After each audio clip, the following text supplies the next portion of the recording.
welcome to the lesson on Dalton's law of partial pressures due to the internship day on Wednesday.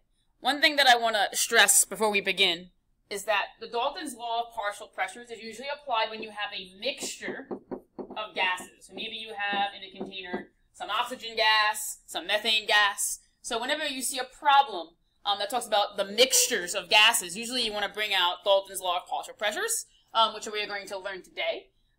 On Friday, we're going to practice all the types of questions, because one of the things that's hard about this unit is knowing which law to use when in a description of a problem. So that may help. Okay, so Dalton's law has two parts, okay? And the first part is that the pressure, okay, depends on the total number of gas particles, or the moles, okay, not on the types and size of particles. Okay, now, this was the thing in class on Monday that Riley and Tommy were talking about. And to be honest, Riley was right. I really didn't do a good job of explaining this, partially because I don't think I understood it completely by myself. So good thing for me, my boyfriend knows all about this loveliness, so I called him last night. And I asked him, so why is it the case that the size and type of particle doesn't affect the pressure? And the reason, which I should have known and I feel kind of stupid for, is that so in my brain, I was like, well, if the gas is lighter, it should move faster and put more pressure. But that's not true. And the reason why that's not true is that kinetic energy is equal to 1/2 mv squared.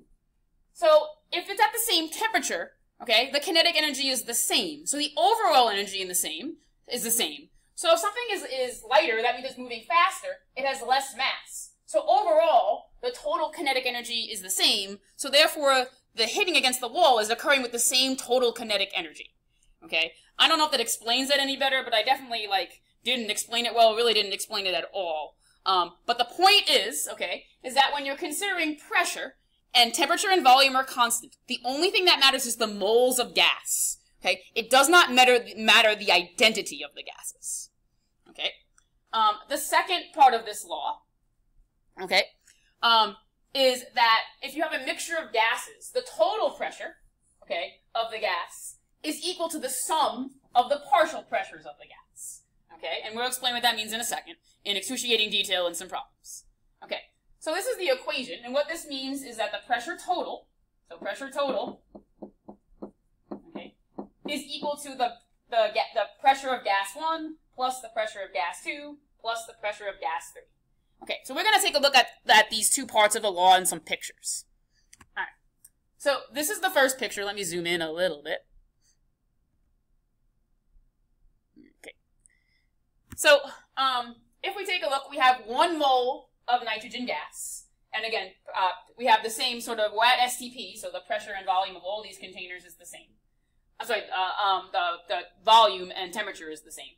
Okay? And we notice 1 mole of N2, okay, exerts a pressure of 1 atmosphere.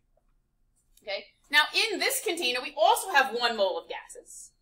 Okay? It just so happens that 0.4 of them are oxygen, and 0.6 are He. Okay? Or helium. Okay, it doesn't matter that they're different because the total number of moles of gas in the container is 1. Okay, the pressure is also 1 atmosphere.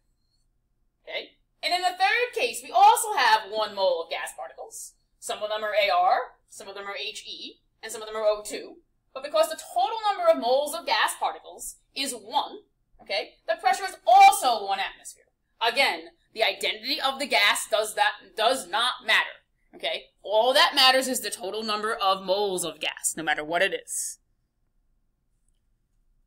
Okay, so this is the second part of the law, which says if you're looking for the total pressure, you just have to add the pressures of the individual gases. So here we have some helium in the container, and it has a pressure of 2 atmospheres.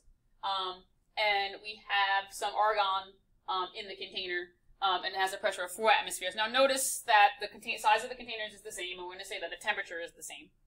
Okay, and notice that the pressure here of argon is double, so there should be double the number of gas particles. So if there's 4 in here, there should be 8 in here, which is indeed the case. Okay, now what they're doing is that they're combining, okay, these two gases into one container that's the same size. And the question is, well, what's the total pressure? Okay, well, the total pressure is equal to the pressure of the helium gas, okay, plus the pressure of the argon gas, okay? And the reason why that's the case is that the volume of the container is the same. You'll see we're going to do problems on Thursday where that's not the case, okay? But because you're just adding two gases together and everything else is staying the same, the volume and the temperature, the total pressure is just the sum of the two pressures. So in this case, 6 atmospheres. Okay, so what's going to happen is I'm going to upload this video because I'm not sure if the other parts of the video is going to take more than 15 minutes. So in your browser, you should just type in the same tiny URL but put a 2 after it. And that should bring you to the next video. Or you can look in my, the list of videos and click on the second one. But I'm going to upload this one now.